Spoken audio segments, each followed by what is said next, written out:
What's the depreciation method for residential real estate? If you own rental property or plan to soon, there's a tax strategy you absolutely need to know. It's called depreciation. And for residential real estate, the IRS has a very specific method and timeline. So what is depreciation?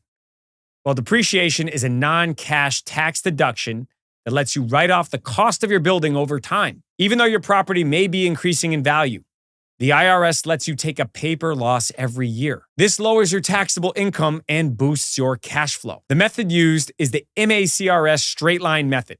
And what this stands for is Modified Accelerated Cost Recovery System. Residential rental property is depreciated using that method. So specifically, the straight line method is 27.5 years. This means you can deduct an equal portion of your building's cost every single year. So what can you depreciate? Well, what you can't depreciate is the land. So only building and improvements can be depreciated. So first, subtract the land value from the total purchase price you bought the real estate for. What's left over is the depreciable balance. So here's a quick example. You buy a rental home for $300,000. Let's say the land's worth $60,000. That leaves $240,000 to depreciate. Now divide that over 27.5 years. You get about $8,727,000 per year in depreciation. So why does that matter?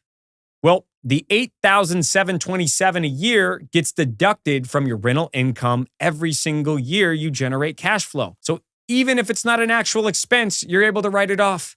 And this lowers your taxable income and reduces your tax bill. That's real cash savings without ever having to write a check. And the bonus is being able to do a cost segregation study. You can speed things up with this cost segregation study because it breaks down your property into parts like appliances, flooring, landscaping, roofing, parking. Some of these improvements can be depreciated over 5, 7, or 15 years, which is much quicker than the 27.5 years. This is how I depreciate many of my residential investments and how savvy investors get massive first-year write-offs while staying compliant within the depreciation rules. So the final thought here is depreciation is one of the most powerful tax tools in real estate.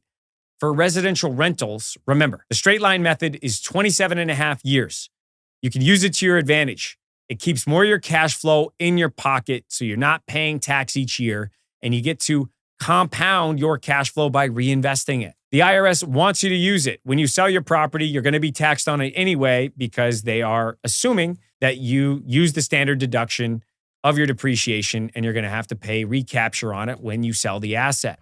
So if you want help calculating your depreciation or exploring cost segregation studies, download my free tool, the Residential Real Estate Depreciation Calculator. It walks you through step by step and shows you how to apply it to your tax plan. Check out my next video on depreciation recapture. Because when you sell that property, the IRS will want a piece of the write-offs that you took. You're not tax-free investing, you're tax-deferred investing, and it's a big difference. So let's talk about it and how to prepare for that so you can reduce that impact and strategize to keep compounding your real estate investing wealth. I'll see you there.